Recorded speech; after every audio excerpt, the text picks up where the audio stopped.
These plains witnessed a decisive battle, a British defeat of the French that set the future of North America. But the battle at Quebec left a mystery surrounding the death of victorious General James Wolfe. He's not sort of standing there going, oh, go on, let's get it over with. Here I am, shoot me. His killer has never been identified. Now, Wolfe's descendant is hot on the trail of a suspect. Anybody got any suggestions? Who shot Wolfe? Where did Wolfe fall that day? In fact, it's nowhere near where that stone is located. No. Who was in shooting distance? I think you have a classic example here of a man who would probably stop at nothing. Was the true story suppressed? What would I be like in this situation? And I think I'd be pretty damn scared.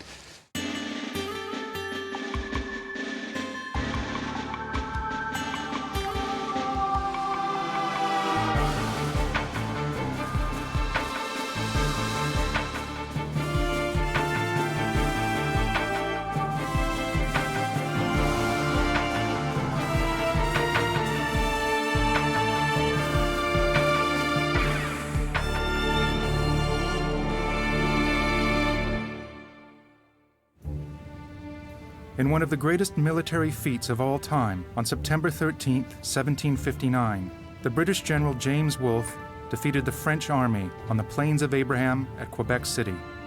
But General Wolfe himself was killed. On the eve of the battle, Wolfe navigated the St. Lawrence River in darkness, below the towering heights of the city, looking for a place to land. Now, General Wolfe's descendant, Andrew Wolfe Burroughs, has come to Quebec to satisfy a lifelong obsession: solve the mystery of Wolfe's death.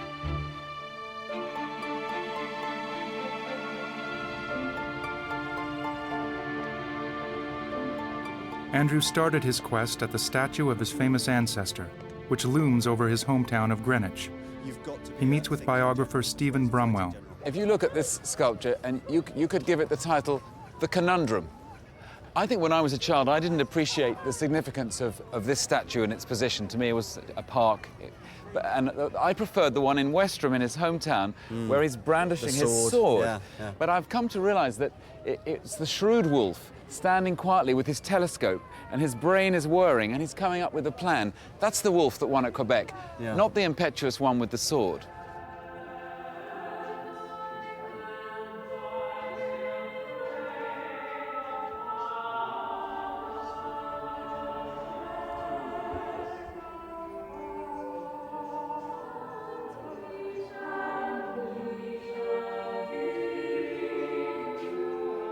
My grandmother became really interested in the family background, and she lived in a big house, and she created a wolf room, and she put everything that she had to do with Wolfe in this room, and she put a little notice on the door, the Wolf Room, and that impressed on us children, you know, the history.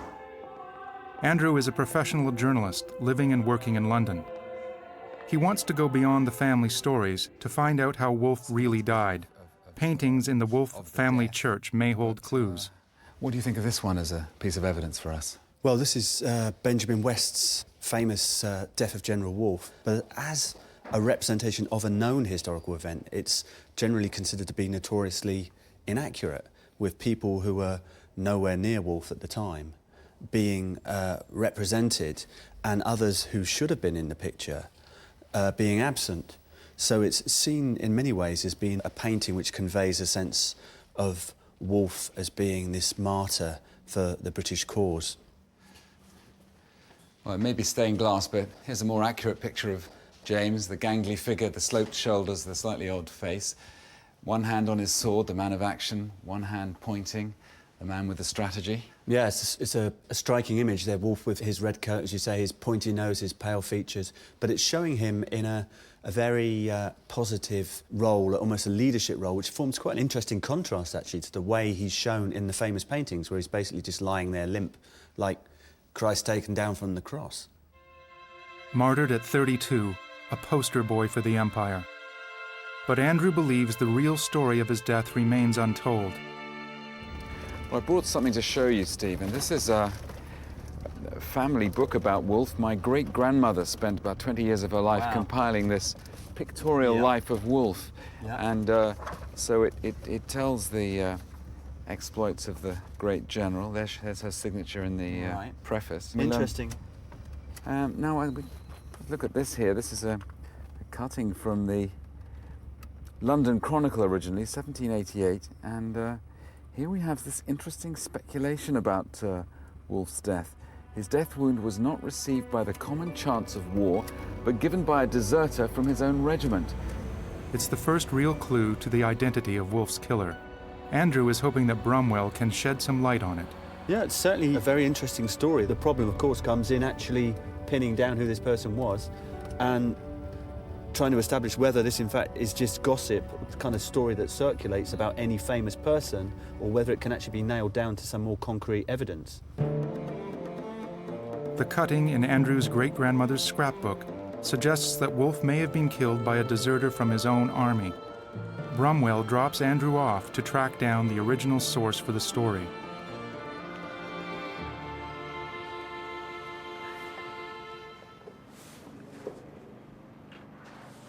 It's a circumstance not generally known, but believed by the army which served under General Wolfe, That his death wound was not received by the common chance of war, but given by a deserter from his own regiment. the circumstances are thus related. The general perceived one of the sergeants of his regiment strike a man under arms, and knowing the man to be a good soldier, reprehended the aggressor with much warmth, and threatened to reduce him to the ranks. This so far incensed the sergeant that he took the first opportunity of deserting to the enemy, where he meditated the means of destroying the general, and unfortunately for this country, effected his purpose. So 29 years after General Wolfe's death, a reputable London newspaper reported that sometime before the battle, Wolfe had roughly treated a soldier in his own regiment. The man deserted to fight with the French, and on the plains of Abraham, he shot and killed Wolfe in revenge. It's great, isn't it? It's real, because it's got a mythic feel about it, but at the same time, it's got enough detail to the story to make you think there's something there.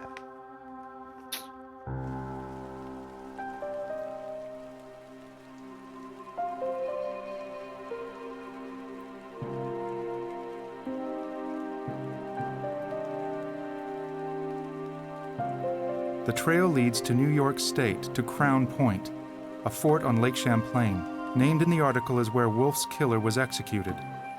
But the fort is a long way from Quebec and the battle in which Wolfe was killed, and it's not clear if executions were actually carried out there. We do have a lot of information from the soldiers' diaries and orderly books about desertions and about court-martials and the severe problem that they were having in 1761 with desertions. Deserters who were executed, or I believe were buried on the spot in an unmarked grave. A military execution, I believe, was in a way quite a ceremony to strike fear into the hearts of other soldiers. So anything that could be done to make it more grim and more ugly, I think that they would have spared no effort to achieve that. It's the first piece of evidence supporting the Chronicle account. Okay, just be careful of the headroom. Wolfe's killer may lie in an unmarked grave, but Andrew knows where his ancestor is buried. After the battle, Wolfe's body was ceremoniously returned to Britain and laid to rest in the family vault under St. Alphage's Church in Greenwich, London.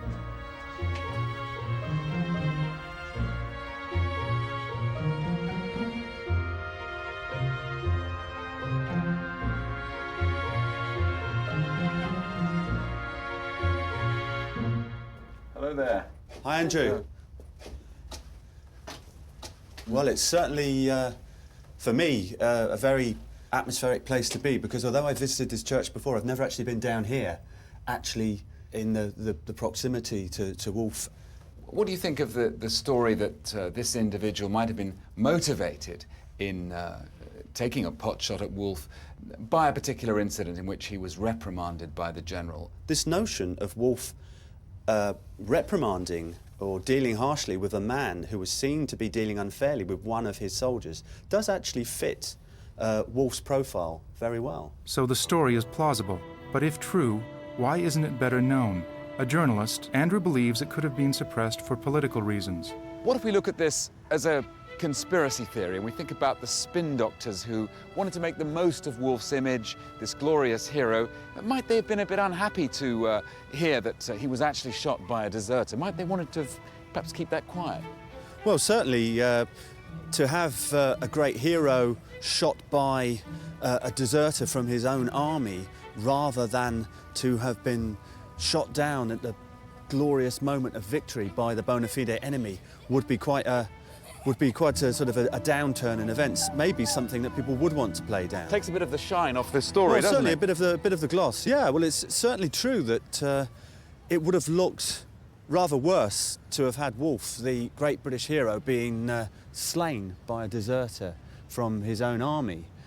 Would have looked much better, of course, to have had Wolfe being killed in a moment of glory, fighting the arch enemies, the French, a bona fide hero. So the first scenario certainly would have taken a little bit of the guilt off the gingerbread. I think that's fair to say. Military researchers are engaged to search for war records in England and North America, looking for references to deserters from Wolfe's regiment who were recaptured and executed. It's like looking for a needle in a haystack, but if they find it, they'll have their suspect.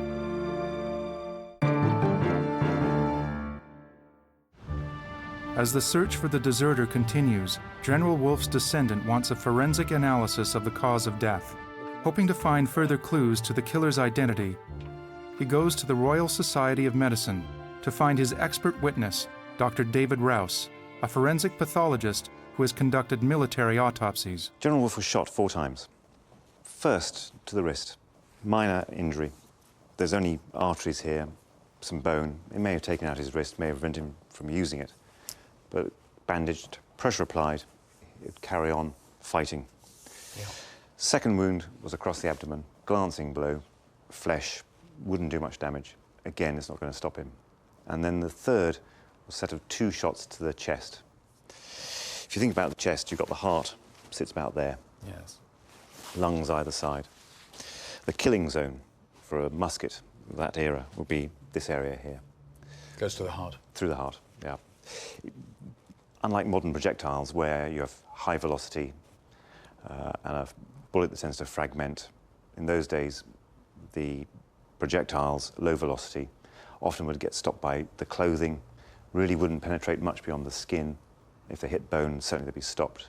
But if it hit the heart, you then get an open wound in the heart. It's quite a stroke of luck, potentially, on the part of the shooter to hit the commander-in-chief with a fatal shot, because yes. From what you're saying about the musket balls, they've got to hit this quite small lethal area to really be sure of taking out the target. Yes. You're then going to get blood going out into the heart sac, that's sort of like a bag that sits around the heart, or into the chest cavity, which is, I say, either side of the heart, around the lungs. That may then fill up with blood. When I hear about these fatal wounds, I think he was a bit unlucky, really, because it's the schoolboy reaction, but there he was on the eve of a massive success, which he sort of didn't really live to enjoy. And I've always felt disappointed by that. And now I'm learning that really to receive a fatal shot to the heart was a stroke of luck on the part of the shooter and bad luck for my ancestor. I feel even more intensely how unfortunate that was, that he should have been shot at that moment when he'd really was about to achieve the thing that he'd, which was the pinnacle of his life's work.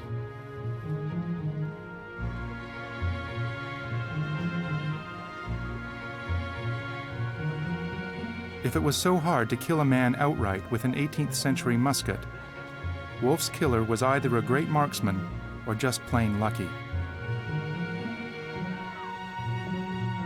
After months of work, there's been a break in the search for the prime suspect in Wolfe's death. Using the contemporary diaries of British officer Captain John Knox, who wrote the most detailed account of the war, military researcher Roger Nixon has found the story of a soldier in Wolfe's regiment who deserted to the French side at Quebec not long before the battle. A report by Knox states here in July 1759, a soldier of the 48th Regiment who had an intention to desert took an old canoe that he found on the shore and crossed the river in our view. A boat put off from the enemy and took him safe to land. Knox's deserter is a fit for Wolfe's killer, as described in the London Chronicle story. but Knox didn't name him. Incredibly, Nixon has found a court-martial record that precisely matches Knox's deserter. This is the transcript of the court proceeding, and people are giving evidence, and there are witnesses being called and so on. And the prisoner here is shown as Henry Hamilton in the 48th Regiment, and Lieutenant Burnsides of the 48th says here that the prisoner was one of a party with him near Point Levy, and that he crossed the river in our view. Now, it would seem to me that this relates very much to the reference made by Knox in his report that we've just looked at, where we see a man going over the river, being met and taken by the French. I would find it hard to believe that this wasn't Henry Hamilton. Finally, Andrew has the name of Wolfe's potential killer, Henry Hamilton. The document tells an extraordinary story. Witnesses at Hamilton's court-martial stated that he was a soldier in the 48th Regiment who deserted around July 26, 1759, some 6 weeks before the battle at Quebec City. He was captured a year later and held at Fort Ticonderoga. He would have been on hard labor detail. He's not sitting languishing in a cell in a dungeon. He's being put to hard work. They're trying to get every ounce of labor out of this guy while they can. He was alleged to have deserted from a British camp across the St. Lawrence from Quebec City. Soldiers desert because they can't take it anymore. They simply can't take it anymore. And what are the things they can't take? They can't take the lousy food. They can't take the close quarters with other guys in their unit that they maybe don't hit it off with anymore. General Wolfe was a pretty irascible person. He was a disciplinarian. He was a man who suffered from deep melancholy most of the time. He was not somebody you wanted to be stuck on a remote frontier outpost with. And suddenly vanishing off into the woods and maybe falling into the hands of the French or the Indians is a better alternative than having to put up with another day in His Majesty's army. It can't get any worse than it is right now, so I'm out of here. Witnesses at Hamilton's court-martial stated that they had seen Hamilton in a French uniform at the main French camp near Quebec City, and later with Indians fighting on the French side. In his defense, Hamilton said he hadn't deserted, but had been captured by French Canadians and Indians. He said he tried escaping 3 times and was finally successful.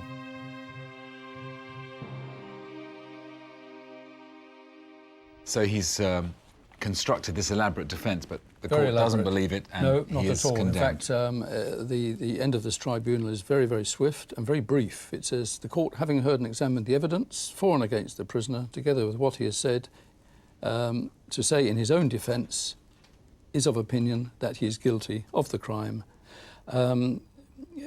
Said to his charge, therefore sentence him to suffer death.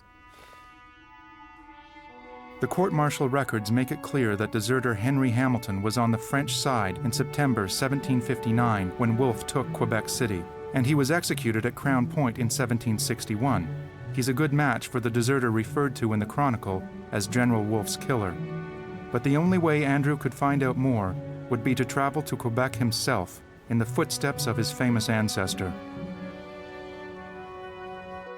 After his arrival, Andrew goes to the scene of the crime. The place General Wolfe is said to have fallen after being shot. A plaque marks the spot, but to figure out where Wolfe's killer must have been, Andrew needs to find out precisely where Wolfe fell. One of Wolfe's officers, Captain Samuel Holland, was a brilliant military surveyor. His map of the battle provides critical clues to where Wolfe fell. Incredibly, Holland's descendant, Lieutenant Colonel Craig Dalton of the Canadian Army, is also a military surveyor. Hey, I'm dying to see what you've got with you. He and Andrew meet today on the battlefield for the first time, the general's descendant and a descendant of his right-hand man. We picture the 2 ancestors, up there on the hill, with hours to go before the battle, using those crucial minutes to perhaps plan the layout before it's all covered in smoke, I imagine. Right. I know Holland mentions in this letter that that I read that Wolfe was actually shot within yards of where he laid the southern marker for the meridian line for his map making. So he had a really good, solid idea of where Wolfe would have been struck. Well, he was wearing black because of the recent death of his father. He was very close. He followed in his father's footsteps in a military career. Right. Yeah, I was aware of that. Yeah. So he was wearing black. It was his custom to wear the ordinary soldier's officer's uniform. He didn't go in for the frills and finery that you find on the French side. You know, but that black sash, it would be a cruel irony if that made him more of a target than he would normally have been. That's the sense you get from Holland's letter, was he sort of alludes to the fact that would have made him distinguishable. That and the fact that he was occupying this piece of high ground.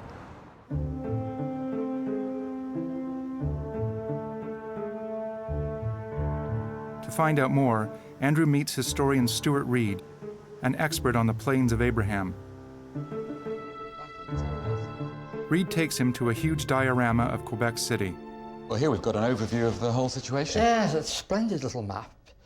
You can see everything which is important. It gives you an idea of the shape of the ground and the problems facing Wolfe, because you can see there's Quebec there, surrounded by water. The battle is going to be decided on tactics and sheer grit and determination to head on and may the best man win. Quebec City was a fortress built on cliffs, towering above the St. Lawrence River. In one of the most daring feats in military history, Wolfe decides to scale the cliffs at night and take the French by surprise. The light infantry go straight up the cliff to get to the top of the road. Once the top of the road's secure, that's it. You can get the army up that road quickly. By dawn, 4,500 British troops had ascended the cliff and assembled on an open cornfield called the Plains of Abraham, about 3 kilometers from the town of Quebec. By 10 a.m., 4,500 French soldiers moved in to engage them. First of all, on his right flank, he had to cope with various elements of Canadian militia, Indians, general riffraff. Anybody in Quebec with a musket was thrown out of the gate very suddenly to try and slow down the British, keep them on the plain until Montcalm could get his army up to meet them. So we can picture Hamilton perhaps being with those militiamen, one of the sharpshooters using the cover of the bush, the little hills on the side here to harass the British. Yeah, they'll be in the bushes and they'll have asked, who's that? And oh, that's a general, that is. Right, we'll have a go at him. Within 20 minutes, the British were victorious and Wolfe dead. Now look, here we are. This is the monument marking where Wolfe died. And this is a good starting point. This is quite well documented. Dr. Jeffrey Edwards joins Andrew's investigative team. Edwards is an expert on mapping historical locations using satellite technology. To identify where Wolfe stood when he was shot, Edwards needs to accurately overlay satellite imagery on Holland's 250-year-old map and get the GPS coordinates of the troop locations. Geographical landmarks depicted on Holland's map provide the key. Now, one of the interesting things about it is the old map, the Holland map, is actually very, very well located in terms of the modern map. There are very few errors in terms of the topography and when we see the overlay between the two maps, you'll see that the fit is actually very, very good, which suggests that this map was very well surveyed. Well, this reflects rather well on your ancestor then, Chris. Yes. So, now, if you know anything about the old map in terms of the location where Wolfe died in reference to the old map, then we can match the two together. if we can find the hill, if we can find where he might have been in a vulnerable position, then perhaps we can find out who was in range to shoot a fatal shot at him. Because it means a lot to us, because we were picturing our two ancestors, on the morning of the battle, up there on this hill, when you could still see what was going on before it's covered in smoke, discussing the pros and cons together. So, I mean, we would especially like to find the hill. But will the maps match up?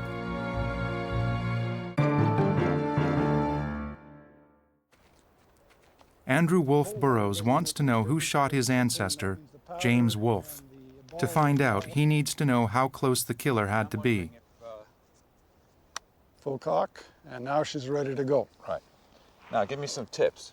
Andrew and historical firearms expert Philip Butler conduct a series of tests to determine the range of a Charleville musket, the kind the French used at the battle. So, I'm in there? Yeah.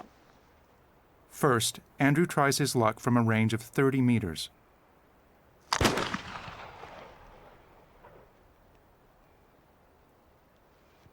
Wow. Actually, you're perfectly in line on the lateral, but you fired too high. Well, it was just a warning shot.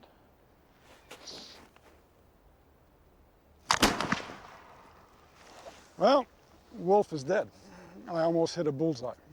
That's a deadly shot. That would have been a deadly shot Yeah. for sure. So that means twice that distance, you'd still probably be well within the target. Well, that's your shot, which is pretty damn good. That's mine, which is, well, it could be right there. Definitely. But there's still You know? deadly shots. I'd say that's a hit. Yeah. Yeah. If an enemy soldier had managed to get within 60 meters of Wolfe, he would have been able to successfully target him.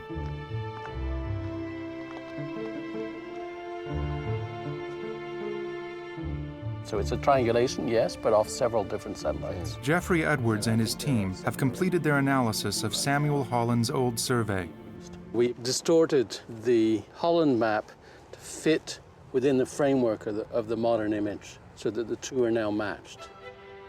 Incredibly, Holland's 250-year-old map is so accurate that Geoffrey can determine the GPS coordinates of every point on it. Now they're going to put it to the test. Assisting is historian Stuart Reed. He's made a detailed study of Wolfe's movements during the battle, right up to the moment of his death.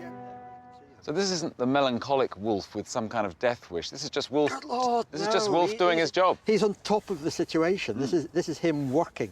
This is what he does for a living. Is out there looking around, directing, you fire, stand, whatever. This is what he does. No, he's not sort of standing there going, oh, go on, let's get it over with. Here I am, shoot me. He needs to be directing the battle. And that's exactly what he's doing. Going about his business. Yeah, exactly. He had no choice, yes. Reed is able to situate Wolfe at the time of his death in relation to two British units, whose locations are marked on Holland's map. He falls between Louisbourg Grenadiers and the 28th, you see. Yes. Right. Ah, even more precise. It's also going to put the point where Wolfe falls back in that direction, is that right? Yes, back and in the city.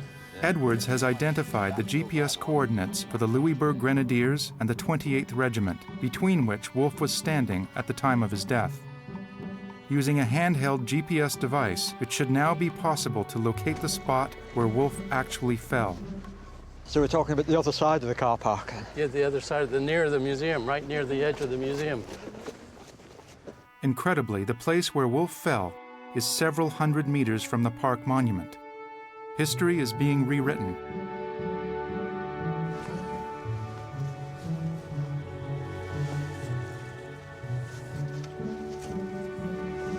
Somewhere just about here.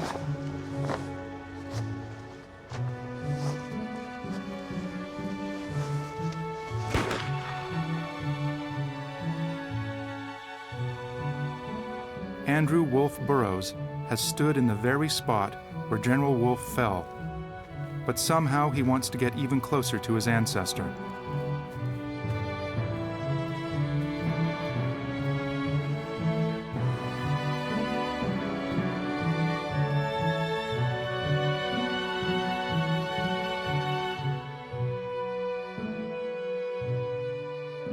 The following day, Andrew and Reed meet on the heights of Quebec.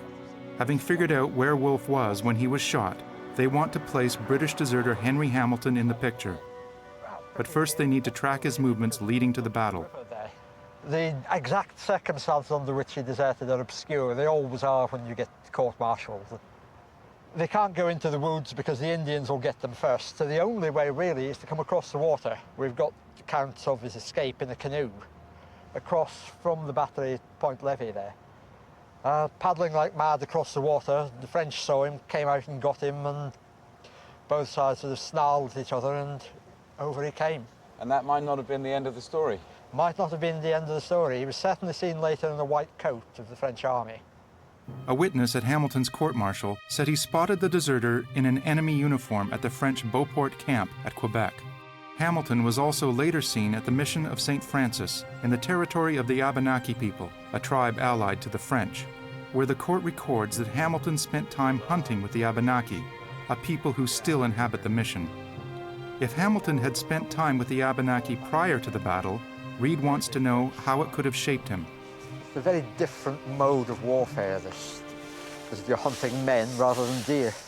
One transposes into the other. In this case, hunting skills and hunting knowledge, all the little minute details of what a hunt entails. But again, you can see where that's going to be attractive to someone like Hamilton, because it's all his personal skills. It's what he can do as a man himself. He's doing that by himself rather than going off and doing what he's told, basically. Definitely, definitely. Hamilton, set free from the constrictions of military life, may have sharpened his hunting skills with the Abenaki, and the time he spent with them may have made him a much better marksman. Although the bow appears outdated and archaic, it's actually quite crucial to this process, because in Britain, where Hamilton came from, there's no tradition of pinpoint marksmanship. And it's commented that one of the reasons why Indians were reckoned to be such good shots was because they'd land with a bow. Shooting with a bow, they've got to land a certain precision. The other point about all of this is that the Indian, the Abenaki and everyone else who were with the French at the time weren't using military muskets.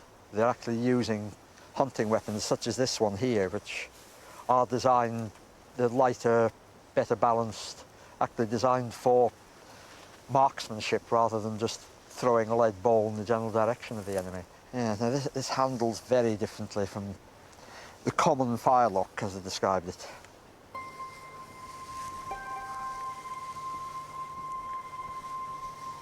A much nicer feel to it.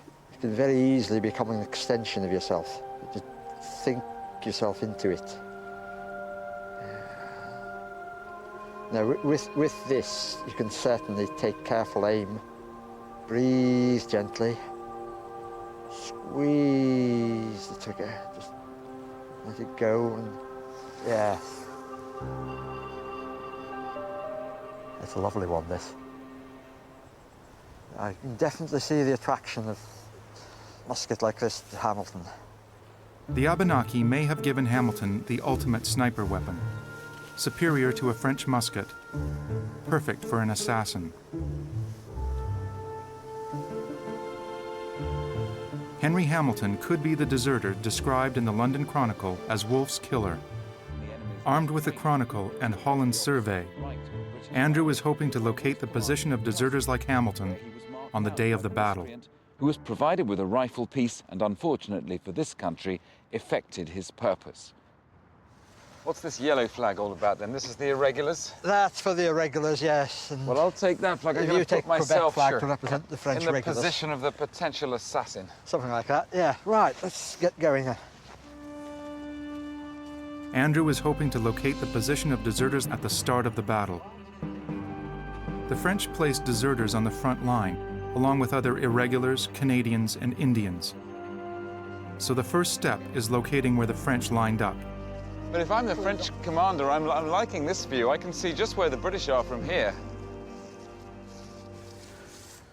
So the French line should go in somewhere around here. So, according to the GPS, this is the this is the right place. It follows the map. At 8 a.m., the morning of the battle, some 3,000 French soldiers lined up here, waiting for the signal to advance. Another 1,500 irregulars were arrayed along both flanks. Snipers were scattered among the irregulars facing Wolfe's flank. Right over there on the cliff edge. If Wolfe was killed by a deserter, this is his likely location at the start of the battle. So this is where the snipers were located. Well, according to the map, they're in these trees and bushes all the way along the cliff edge. So below the French line, as it were. Below the French line, I mean, they're obviously not going to be doing very much up at this end here, but as they get closer to the British line, that's when they're starting the shooting and general harassing fire. Right, well done, Andrew, but a bit to go yet, I'm afraid. Where we are is the French start line. Yes. They get themselves formed up here and then they move forward. There's no shooting at this stage. If you want to kill your ancestor, you're going to need to get much closer along this cliff edge here.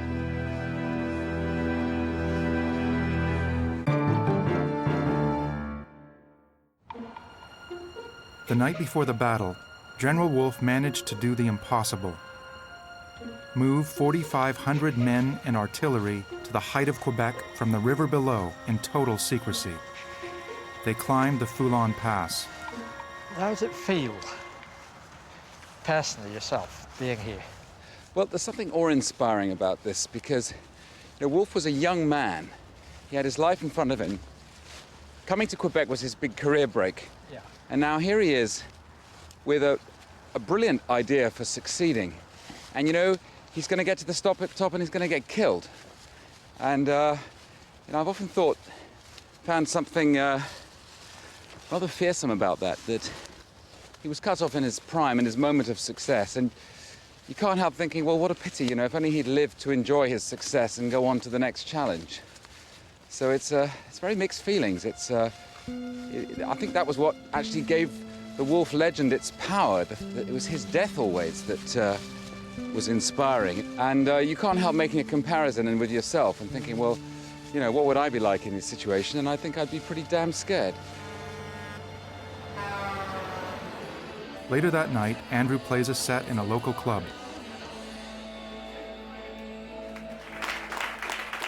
I'm here on a special mission to find out about my ancestor James Wolfe and who killed him. Anybody got any suggestions? Who shot Wolfe? Okay, well anyway, we have a song about Quebec now.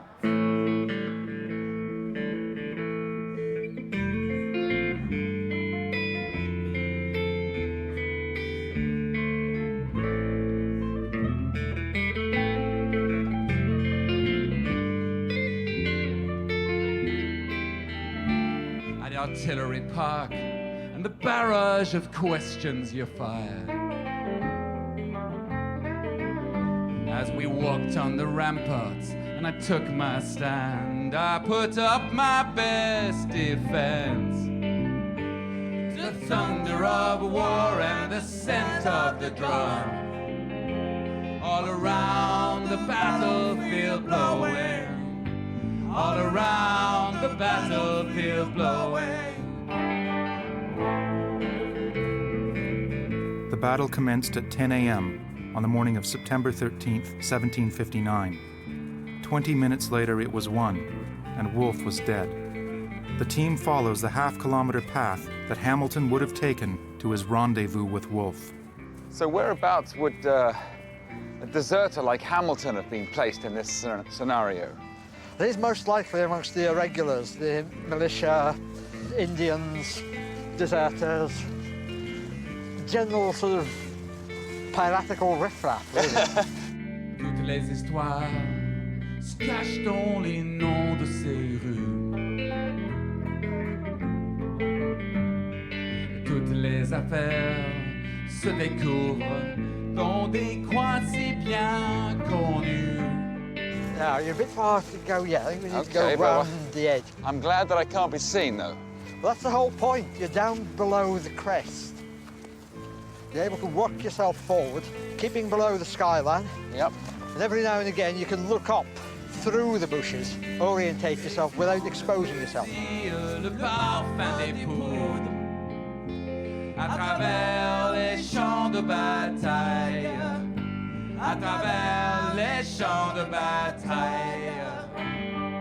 So we're moving along a line through here. So from here, down across, and then up. The GPS is pointing along a line there, so we're going to go down into the dip and then up the other side along the same line as on the map.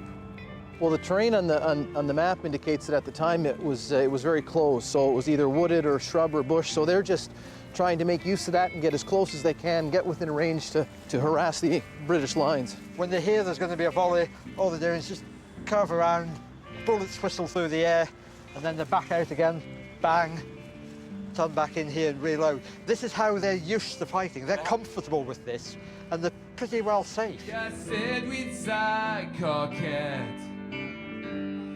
Toutes les mémoires, défaites et victoires, à travers les champs de bataille.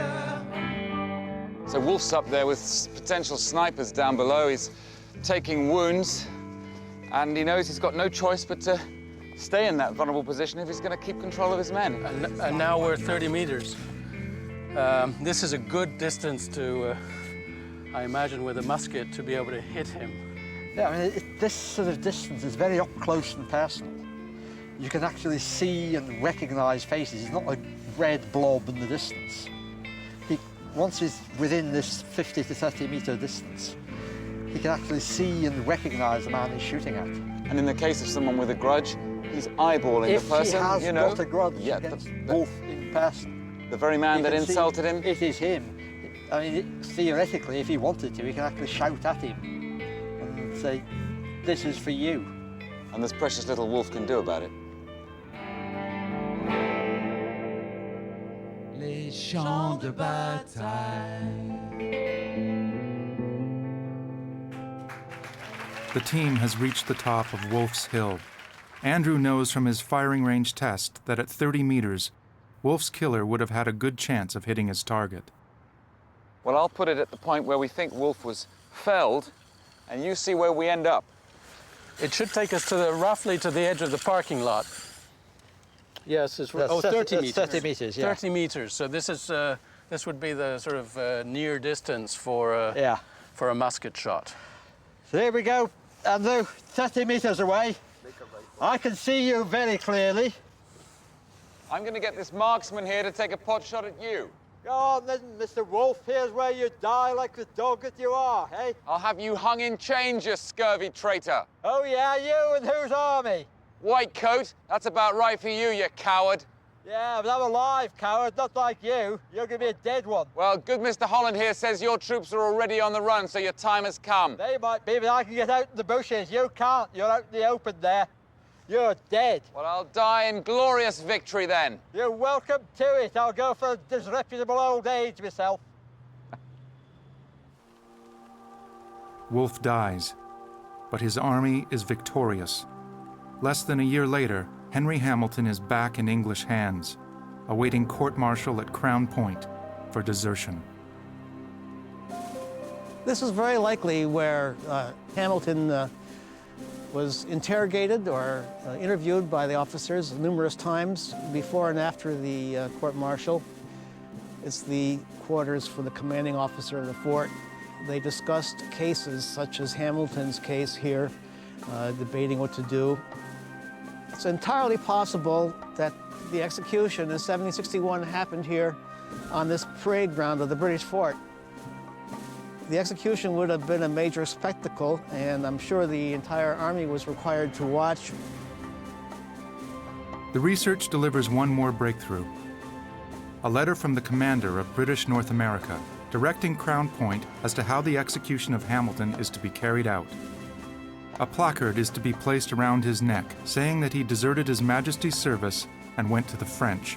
A platoon of the 48th is ordered to march past his body as an example. He's to be buried by the corps he belonged to.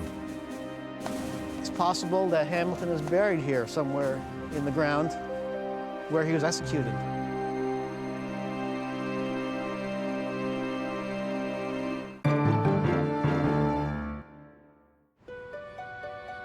Hamilton was dead. Wolfe was dead. But Samuel Holland survived the battle to become the first Surveyor General of North America, charged with conducting a survey of all British possessions.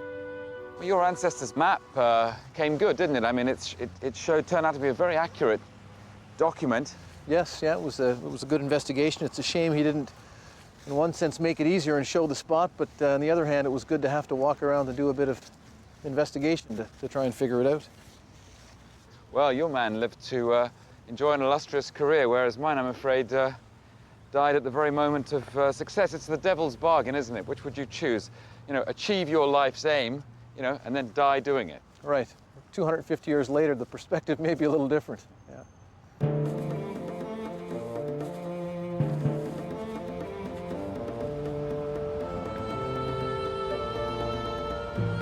Andrew returns to see Roger Nixon one last time.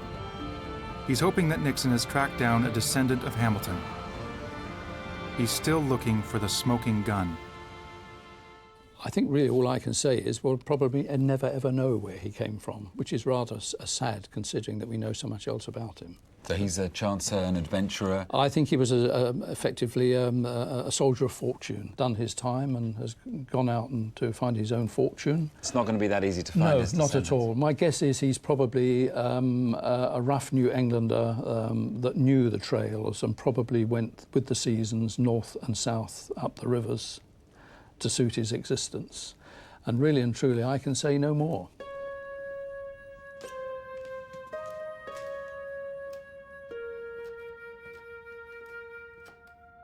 Part of the whole point of Wolfe is the death of Wolfe, you know, this heroic death. And it's not quite the story I was told. Actually, his heroic death might have been a very successful piece of sharpshooting. In other words, it's someone else's story as well as Wolfe's, and it changes the picture. It's now Andrew's story too.